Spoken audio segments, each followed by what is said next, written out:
अस्सलाम वालेकुम।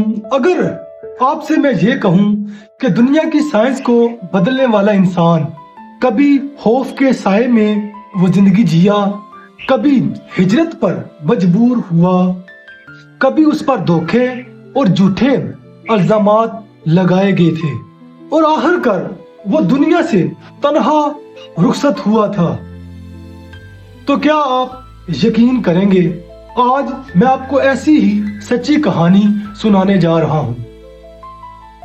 Jabir bin Hayyan की पैदाइश तकरीबन 101 हिजरी यानी 721 ईस्वी के आसपास मानी जाती है। ये वो जमाना था जब मुस्लिम दुनिया सियासी इंतशार से गुजर रही थी।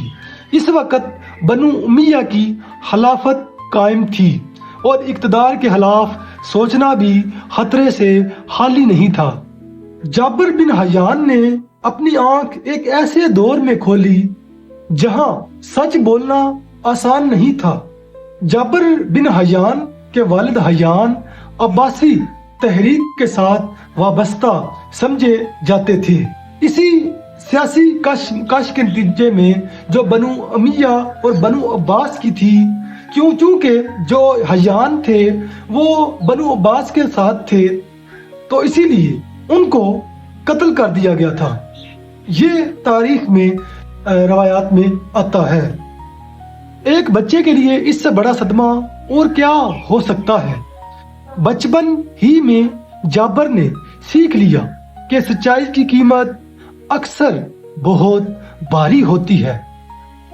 वालिद की शहादत के बाद जाबिर बिन हयान और उनके खानदान को कूफा छोड़कर खुरासान की तरफ हिजरत करना पड़ी। ये हिजरत सिर्फ जगह बदलने का नाम नहीं थी, बल्कि ये एक गैर यकीनी, मुश्किल और आजमाइश भरी जिंदगी की इब्तिदा थी। ना दौलत थी, ना कोई सरकारी सहारा, बस एक चीज थी, इल्म हासिल करने की जुस्तजू। ये वो जमाना था जब इमाम जाफर सादिक की इल्मी मजालस इल्म और अकल की रोशनी फैला रही थी। इन मजालस में सिर्फ दीन ही नहीं बल्कि कायनात, मंतक और तजर्बे पर भी गुफ्तगू होती थी। तारीखी रवायात के मुताबिक जाबिर बिन हयान ने इसी फिक्री माहौल से गहरा असर लिया और यहीं से उन्होंने सीखा कि इल्म सिर्फ किताबों से नहीं बल्कि तजर्बे से आगे बढ़ता है। जाबिर बिन हयान ने सैकड़ों नहीं बल्कि हजारों तजर्बात किए। अक्सर ऐसा हुआ कि महीनों की मेहनत नाकामी में बदल गई, लेकिन उन्होंने कभी हार नहीं मानी, कभी वो हारे नहीं, झुके नहीं। वो हर नाकामी को अगले तजर्बे की बुनियाद बनाते थे। उनका मानना था कि जो इल्म बार बार आजमाइश से ना गुजरे वो इल्म नहीं कहला सकता। जाबिर बिन हयान वो पहले इंसान थे जिन्होंने वाज़े तौर पर कहा कि किसी भी मादे को समझने के लिए 3 चीजें लाजमी हैं: वजन, मिकदार और वक़्त। उन्होंने कीमिया को अंदाजों और जादू से निकालकर नाप तोल और असूलों की साइंस बना दिया। आज की जदीद साइंस इन्हीं असूलों पर खड़ी है। जब इल्म ताकत बन जाता है तो ताकतवर लोग इससे डरने लगते हैं। अब्बासी दौर में जाबिर बिन हयान पर भी सियासी और इल्मी इल्जामात लगाए गए। कुछ रवायात के मुताबिक उन्हें कैद या नजरबंदी जैसी जिंदगी भी गुजारनी पड़ी। जिंदगी के आखिरी साल उन्होंने कूफा में खामोशी और तन्हाई में गुजारे।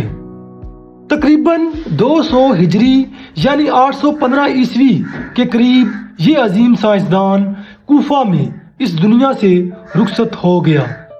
ना कोई हजूम था, ना कोई शोर था, लेकिन उनका छोड़ा हुआ इल्म सदियों तक इंसानियत की रहनुमाई करता रहा।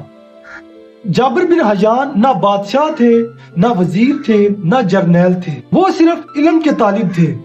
उन्होंने साबित कर दिया कि अगर नीयत मजबूत हो और हौसला जिंदा हो तो एक तन्हा इंसान भी तारीख का रुख बदल सकता है। अगर आज आप तन्हा हैं, लोग आज आप पर शक करते हैं, रास्ता मुश्किल लग रहा है, तो जाबिर बिन हयान को याद रखिएगा, क्योंकि साइंस की बुनियाद एक तन्हा इंसान ने नहीं रखी थी।